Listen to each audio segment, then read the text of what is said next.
This is about marker training and using no as an aversive to the dog. First, I'll read it, and then I'm going to talk about the foundation for it and when to use no. I saw an article, not a Leerburg article, recently on the subject of marker training, specifically the use of a no reward marker or a negative marker or a conditioned punisher. The article argues that the use of the no reward marker, while it may not seem like it, is actually an aversive to the dog, and that using a no reward marker does not help to tell the dog that they did not succeed or that they did something wrong.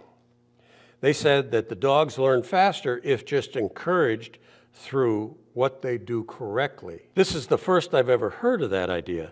I know you have a lot of experience, so I'd appreciate your thoughts on the matter. A good question. The article was written by people that free shape, and people that free shape do not correct their dogs at all during the learning phase of training. They only reward when the dog either does the behavior or does successive approximation, which means he didn't do it totally the way we're going to end up with it, but he tried, and we're going to reward the try, and we're going to reward the try, and then we're going to reward that he has to try a little bit harder, then a little bit harder, and then gradually the dog's going to get to the behavior. That's successive approximation, and that's the guts of how free shaping works. We don't agree with it.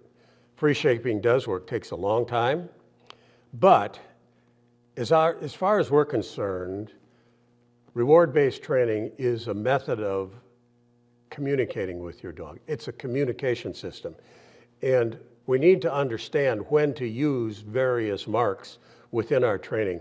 When we start a new dog, when we start a new dog trainer, understanding what marker training is, we start with 5 basic words. Those words, as training progresses, can get more and more and more, and experienced trainers can have many, many marks.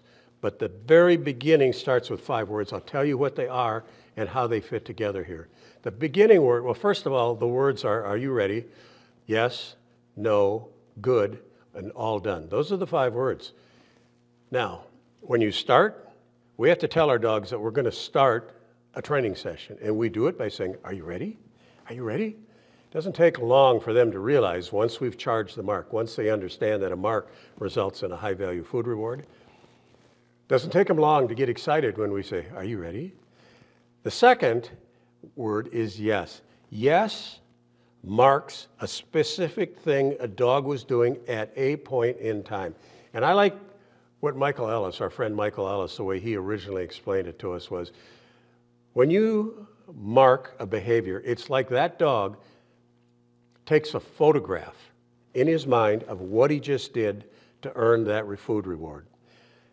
Dogs don't think like people. A lot of people think they do, but they don't. Here's a perfect example. If we expect a dog to sit and sit for 5 seconds, that's not one behavior to a dog. That's 2 behaviors. To a dog, sit means drop my butt on the ground. As soon as my butt is on the ground, that's the end of that behavior, because that's all he asked me to do was sit, and I sat. If he expects me to sit there for 5 more seconds, that's a different thing. So one more time, we ask the dog to sit, he sits. We're not going to mark it at this point because we expect him to sit for 5 seconds. So when he sits, we don't give a yes command, we say, good, good, good. Now he's sat long enough, then we will mark that. We are marking the direction. We'll say yes, and jump around, and he can jump up, and he can get his food reward or his toy reward. But in the dog's mind, he's just done 2 behaviors. He sat, and he sat for 5 seconds. Now, usually, the no reward marker comes in during duration. There's a caveat to that, and that is, if the dog knows sit, if the dog knows down, and you're 100% sure in your mind that he knows sit, you ask him to sit and he doesn't do it, you say, no, sit. The caveat to this is if you're teaching the sit or the down, and the dog's all engaged with you, and you ask him to down, and he sits, just say, nope, down. That's one way of using the no remarker in the beginning of training. As we progress and we want them to sit longer, what we'll do is we'll ask them to sit. The dog sits, he knows sit. We're not going to mark that. We want him to sit and stay for 5 seconds. So sit, good sit, good sit, good sit. Now we're going to mark it with a yes. So we say yes, and he can bounce up, get his reward, get his toy, whatever. Using no to tell a dog, no, if you want your reward, you're going to have to do it right. Because if he would bounce up, he knows sit. But if he would bounce up and start jumping around, say, nope. Move him around, bring him back, keep him on leash so you have control of him. Ask him to sit. Good, good, yes. In the beginning, you're only going to do it for a second or two. You're not going to extend it out for 5 or 10 seconds. They'll pick up real quickly. You're saying, sit, good, sit, good, good, sit, yes, and get the reward. That is not an aversive to the dog. If the dog bounces up and acts like, where's my reward? Nope. Got to sit. Sit. He sits. Good. Sit. Good. Good. Yes. Get animated when you use your yes marker.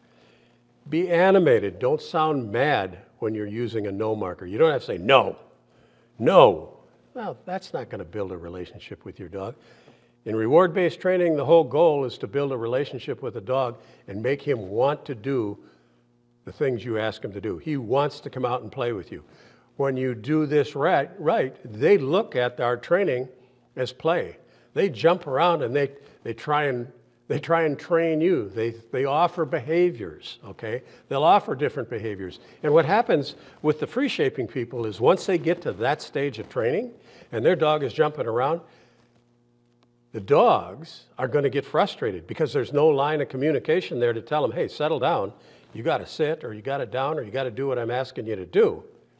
The dogs will start to jump around, and they're not getting any feedback. They're not getting any rewards. They'll start to bark. They'll start to jump up and down. That's all counterproductive. The no marker to the beginning can be an aversive, but it's a productive aversive that has a positive effect on your dog training.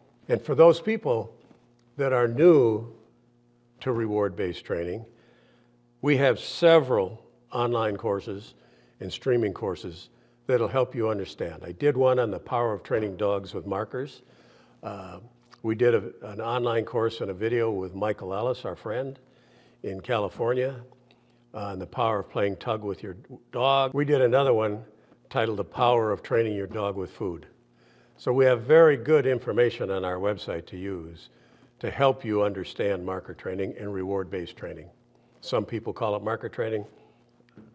I've been doing it so long I tend to do that, but really it's reward-based training.